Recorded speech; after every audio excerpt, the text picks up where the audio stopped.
اون روش مردسالاری قدیم و گذشت نمی‌کردم در مورد هر مسئله که پیش می‌اومد باعث اختلاف بینمون میشد.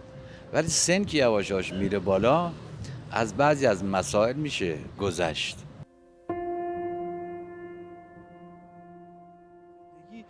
خیلی شاید 1 سال 2 سال با هم کنار هم زندگی میکنن، از هم جدا میشن. دلیلش چیه؟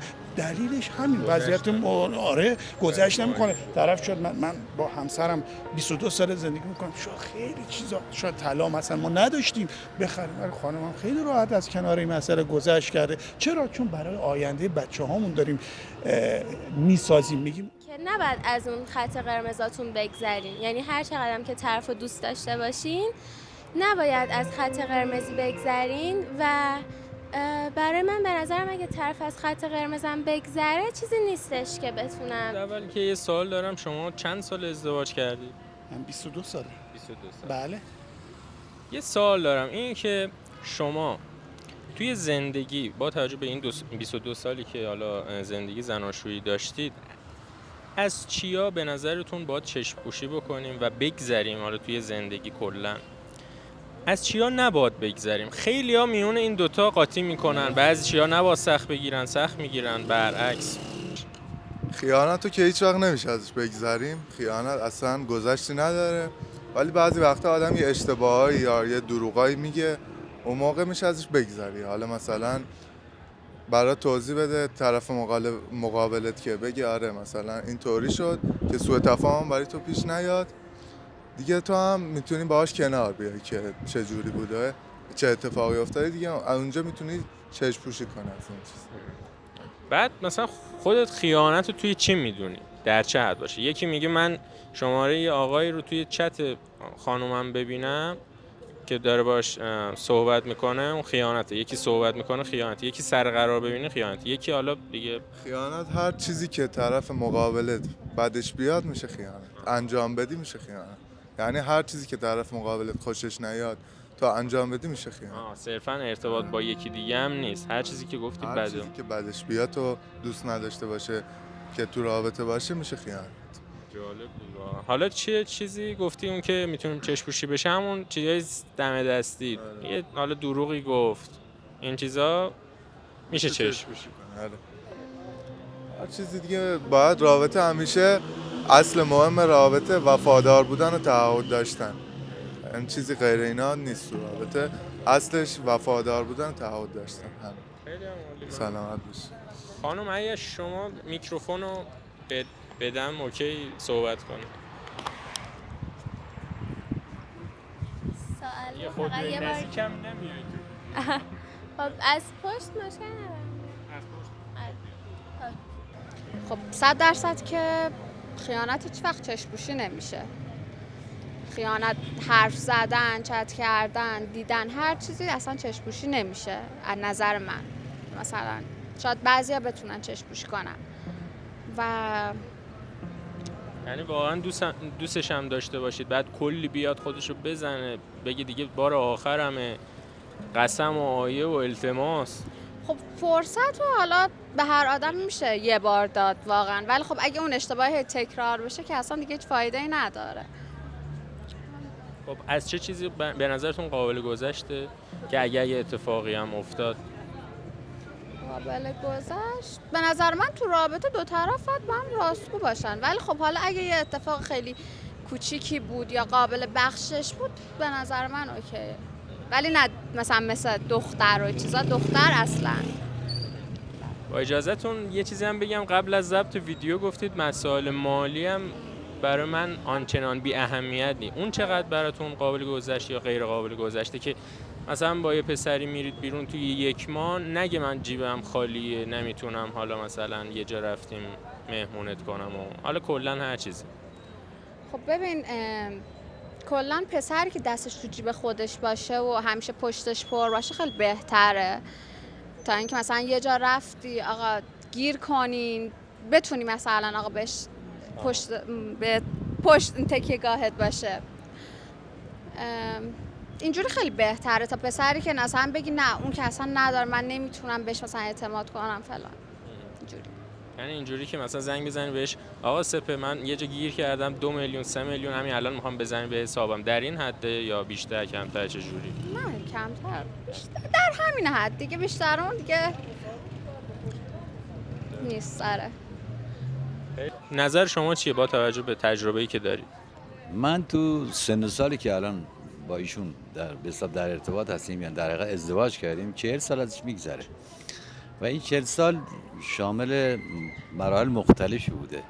یه زمانی سن ما چاکرم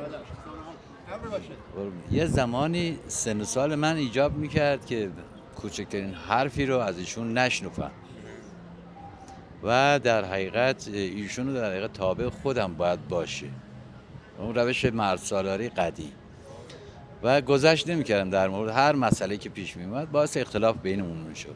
ولی سن که یواش یواش میره بالا، از بعضی از مسائل میشه گذشت. یعنی بهترین راهش توی زندگی دو نفر که بخوان ادامه داشته باشه و با هم باشن، در درجه اول باید گذشت باشه.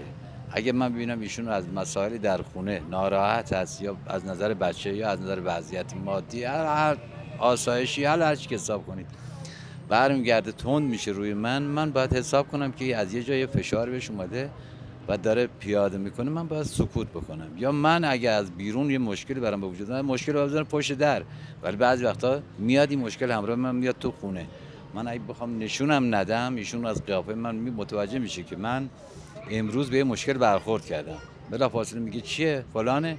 اگر همراه با من باشه، اگه موردی هم براش به وجود اومده، کوتاه میاد. ولی اگر نه، اونم بخواد اون مشکلات خودشو همون موقع پیاده بکنه، خب من از قبل یه آمادگی این قضیه رو داشتم، در حال انفجار بودم، حالا ایشون هم میخواد یه مورد دیگر اضافه ترش کنه، این باعث اختلاف میشه.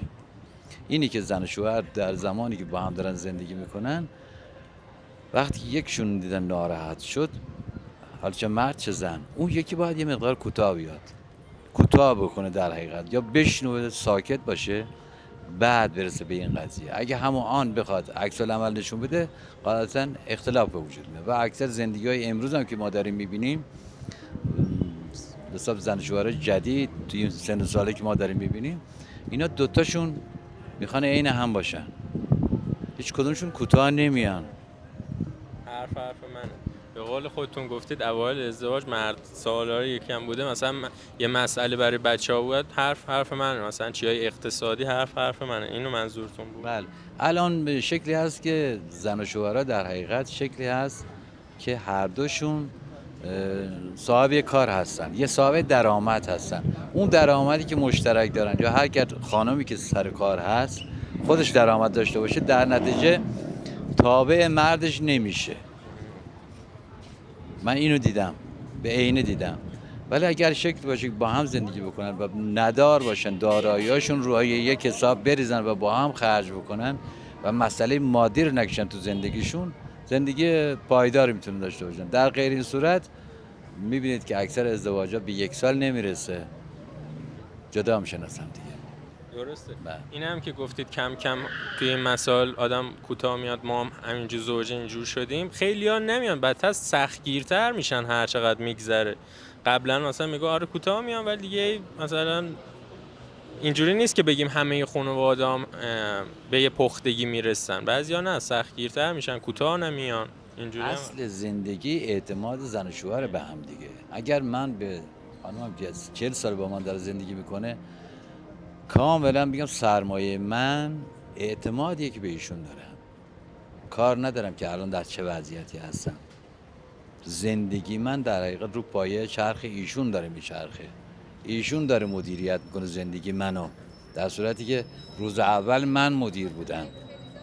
حالا به نظرتون کدومش بهتر بود؟ فعلا همینه که در حال حاضر میگم تمام اختیارات زندگی من، حرکتامون، هر که حساب کنم همش دست خودشه. اینه که ما الان الحمدلله احساس خوشبختی میکنیم هر دومون، چون 40 سال هم هست داریم با هم زندگی میکنیم. صاحب 3-4 تا بچه هم هستیم الحمدلله، از در تحصیلی همشون مدارجشون بالا هست. شکلی نیست که ما نگران باشیم به خاطر وضعیت بچه‌ها. خیلی عالی. حالا من از همسرتون بپرسید. محبت دارین شما که ما رو قابل دونستین. دستون درد نکنه. سوال داری بپرسی. نه همین سوال بود که با اینکه میگم مرور زمان همه چی رو درست میکنه. زمان آره وقتی زمان میگذره همه چی رو حل میکنه، ولی خب الهی من همیشه گفتم زن و شوهر با هم خاطره بد نداشته باشن، چون در سن ما که میشه این میاد جلو چشم هم مثل فیلم سینمایی رد و بدل میشه اینجوری، ولی خوبه وفادار باشم. این موردم که ایشون گفتن من بهتون عرض کنم، این مثل دفتر خاطرات میمونه. آقایون اصلا میذارنش یه کناری، میبندن میذارنش یه کنار، منتها خانمان نه، مرتب ورقش میزنن و اون ورق زدن این دفتر خاطرات ناراحتی گذشته رو به وجود میاره، تکرار میشه و همونها یه موقع ممکنه باعث مشکلات در زندگی بشه. اینم یادش بکنید به هر حال. آره اینم باید خانوما مثلا یه اتفاق 6 ماهه اول ازدواج هنوزم بعد 40 سال یه 30 سال مثلا تو اینو به نظر خودتون باید چشم‌پوشی بکنین یا آره باید بشه تا آرامش بهم دست بده. آرامش اول به خاطر خودم بعد بقیه، ولی خب نمیشه، یه وقتا نمیشه، مرور میشه، مخصوصا موقع ضعف شستن.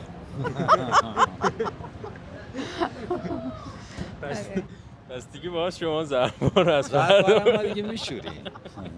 البته قبلا میشکستیم ولی میشوریم. الان دیگه ماهر. خیلی هم عالی، ممنون از شما. امیدوارم همیشه سایه‌تون بالای سر فرزنداتون باشه و سلامت باشید. خیلی ممنون، متشکرم.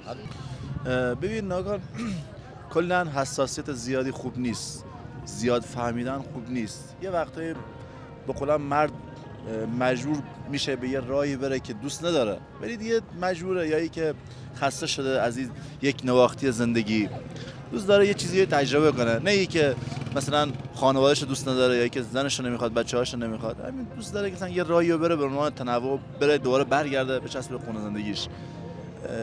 بزن بنده که نباید زن خیلی حساسیت نشون بده. این هم تو جامعه امروزی که قد آزادی هست، آزادی بیان، آزادی رفتاری، آزادی دیگه. یعنی منظورتون همون ارتباط با یه خانم دیگه است؟ فرقی نمیکنه، حالا دوست اجتماعی میتونه خانم باشه، میتونه آقا باشه، فرقی نمیکنه. نباید حساسیت زیادی داشته باشین. بعد نمیشه اوکی باشی با هم، نه تنها زن شوهر باشی، با هم رفیق باشیم بیشتر. من نظرم اینه که زن شوهر باید بیشتر با هم رفیق باشه تا زن شوهر. درست. رفاقت از هر چیزی مقامش بالاتره. بعد چی غیر قابل چشم پوشیه به نظرتون؟ یه اتفاق بیفته اصلا دیگه نمیشه ازش بگذری. خیانت. همون اولی هم همون خیانت. دوست اجتماعی، دوستای اجتماعی مشکل نداره، آدم میتونه ارتباط برقرار کنه، ولی خیانت بحثش جداست. دیگه اصلا راه برگشتی نیست. بستگی به اون شخص داره، یکی میتونه تحمل بکنه، کوتاه میاد، یکی نمیتونه. بعد بستگی به اون طرف مقابل داره. نه طرف مقابل چجور آدمیه، با هم چطوری اوکی بودین، چطوری رفتین جلو. یکی کسایی هستن اصلا براشون زیاد فرقی نمیکنه، هر طور باشه، هر طور نباشه، زیاد براشون مهم نیست.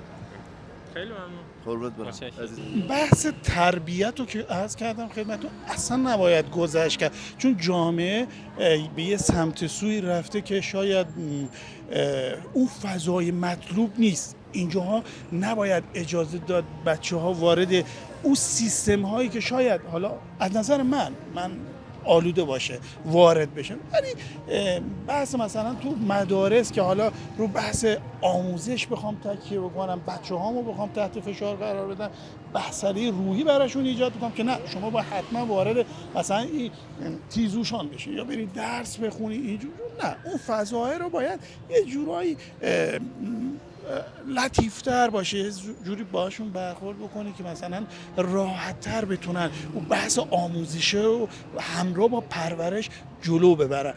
بعضی تو خانواده هم که بخوای یه چیزایی گذشت بکنی، مثلا یه سری اختلافات بعضی موقع هست، شاید با مثلا با خانومت مثلا سر یه مسئله مالی باید اینا رو گذشت کنی، مثلا من این لباس رو باید من از لباس خودم بگذرم تا بتونم اون فضا رو بر بچه‌های خودم ایجاد بکنم، نه اینکه بخوام مثلا بیام خودم رو درگیر مسائل مالی بکنم. نه، مسائل مالی رو باید مدیریت بکنم، یعنی به نحوی که صدمه به زندگی من نداره. چون شما اگه الان در جریان باشی تو جامعه خیلی از اینایی که الان تو زندگی خیلی شاید 1 سال 2 سال با هم کنار هم زندگی میکنن، از هم جدا میشن. دلیلش چیه؟ دلیلش همین وضعیت گذشت نمیکنه. طرف شد من با همسرم 22 سال زندگی میکنم، شاید خیلی چیزا، شاید طلا مثلا ما نداشتیم بخریم، ولی خانمم خیلی راحت از کنار این مسئله گذشت کرده. چرا؟ چون برای آینده بچه‌هامون داریم میسازیم، میگیم اونا رو ببینیم هدف. مثلا من شاید یه سری از وضعیت مالی رو هم گذشت میکنم، مثلا میام تو مالی آباد مثلا ماهی 15 میلیون اجاره میدم. چرا؟ چون میخوام بچه‌هام خانواده‌ام توی فضایی بزرگ بشن که شاید مثلا خوب باشه، مطلوب باشه، نخوام به فضا.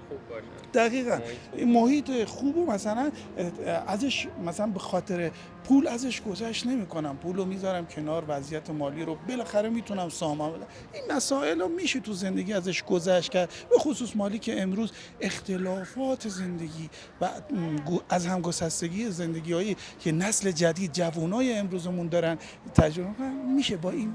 ما الان 22 سال کنار هم 3 تا فرزند داریم، زندگی خیلی خوب. من فوق لیسانسم، خانمم فوق لیسانسه، هممون در کنار هم داریم زندگی میکنیم.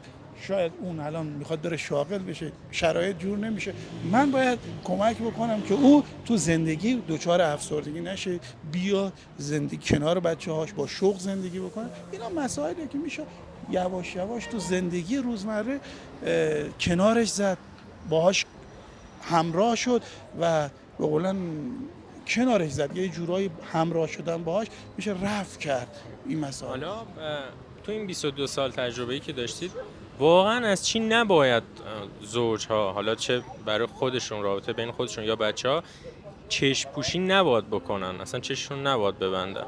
مسئله تربیت، من خیلی روش تاکید دارم. مسئله تربیت رو اصلا نباید گذشت کرد. چرا؟ چون اگه توجه کرده باشی امروز مواد مخدر خیلی دامنگیر شده. جوونا، دخترها، پسرها میبینیم سیگار میکشن، شاید تو سن خیلی پایین 12-13 سال، که من اصلا خودم تعجب میکنم، چون خودم سرهنگ بازنشسته نیروی انتظامی ام. بعد من هر روز برای بچه‌هام در خصوص این موضوع و خطراتی که تو اجتماع هست صحبت میکنم. یعنی اجازه بهشون نمیدم، میگم که شما تو مدرسه، حتی بهش میگم اگه اتفاقی افتاد به من بگین، چون من برام خیلی مهمتر از بحث آموزشتونه. پس سعی بکنید اون مسائل رو بیاد به من بگید تا من بتونم کنارتون باشم و سعی میکنم دوستم باشم باهاشون، که این مسائل راحت بیان به من بگن و باشون. این مسائل تربیت برای من خیلی راحت قابل گذشت نیست.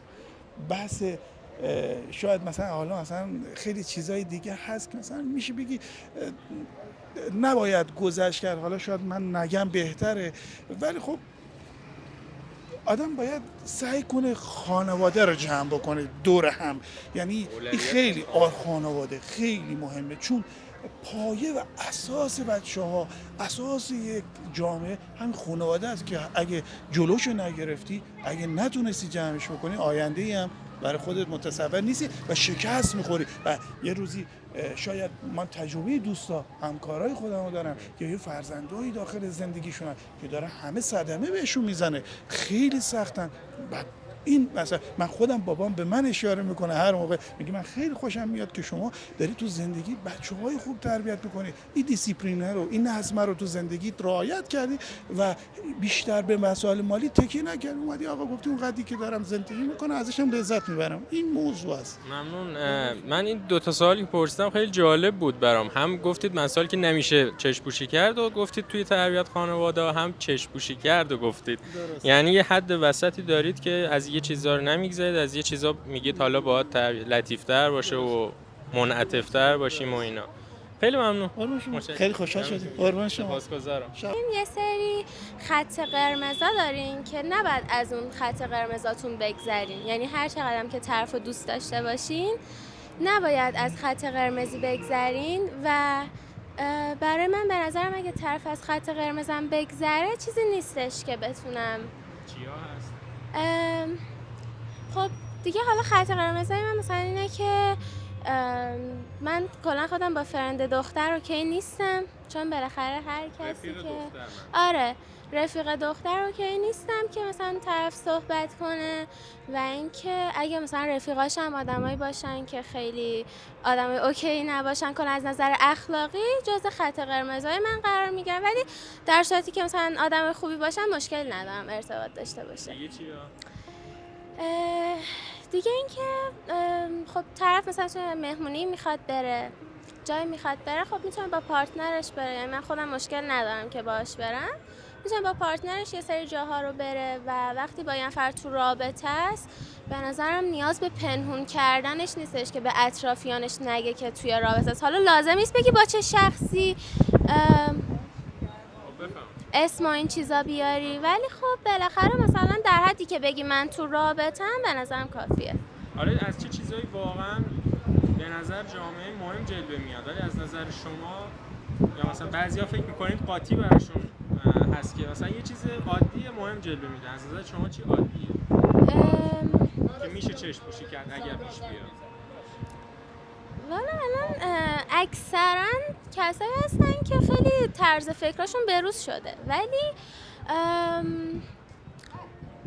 یه سری چیز مثلا همون دوستای دختر داشتن و اینا یه سری چیزاییه که خیلی مردم عادی نشونش میدن. یعنی مثلا میگن که اشکالی نداره با جنس مثلا مخالف دوست باشی، در صورتی که اگه مثلا یه جنس مخالف داره با همدیگه ارتباط برقرار میکنن کلا یه حسی هست بالاخره، مثلا تو از شخصیت طرف خوشت اومده، بالاخره از یه چیزی خوشت اومده که اون ارتباط رو داری. خیلی عالی. ممنون از شما. قطع نکن، من یه صحبتی دارم بفهمید شما. حالا اول اینکه ممنون که ویدیو رو دیدید، یه لایک بکنید که باعث بشه یوتیوب ویدیوی ما رو بیشتر نمایش بده برای بقیه افراد. شما صحبت بگید لطفا ما رو سابسکرایب کنید. لطفا سابسکرایبشون کنید که دمتون گرم. خدا نگهدار. سپاسگزارم. خیلی عالی. شما چی؟ در مورد اینکه مثلا تو چیزای خط قرمز هم باشه تو رابطه، خب قطعا دروغ گفتن خیانت، ولی به نظر من کسی که دوستش داشته باشین مثلا توی رابطه فرصت دادن توی رابطه خیلی مهمه. اینکه مثلا به طرفت فرصت بدی، حتی مثلا اگه خط قرمزات هم رد کرده باشه، چون سخته پیدا کردن اون کسی که بهش حس داشته باشی یا دوستش داشته باشی، خیلی سخته و قدرش رو مثلا بدونین. هیچ وقت نذارین با مثلا چیزای جزئی رابطه‌تون خراب بشه. صحبت قشنگی بود، یعنی اینکه شما چند ماه وقت گذاشتید همدیگه رو پیدا کردید و با هم جفت برای هم جفت و جور شدین با یه اتفاق مثلا هر چقدر مهم باشه فرصت، یعنی میگین بهش میدم. یه فرصت بهش بدین و به نظر من سر مثلا دروغ گفتن و این چیزا، آره درسته دروغ گفتن تو رابطه خیلی خوب نیست، من خودم تاییدش نمی‌کنم، ولی زیاد ریاکشن نشون ندین. سعی کنین مثلا با حرف زدن با طرف اون مسئله رو بین خودمون حل کنین. اینجور چیزی. دوستتون مثلا یه مثال خیانت زدن، شما اگر یه دفعه عکس پارتنرتون یا همسرتون بیاد مثلا با یکی دیگه، شما چه ریاکشن نشون میده؟ خب قطعا ناراحت میشم و درسته ازش مثلا سوال میپرسم که چرا همچین کاری کردی، مثلا چی کم گذاشتم تو رابطه و اون کمبودایی که تو رابطه داشتیم رو جبران میکنم، صد خودم رو میذارم بعدش. آها، یعنی به خودتونم نگاه میکنید شاید یه دفعه. من اینو واقعا نیستم.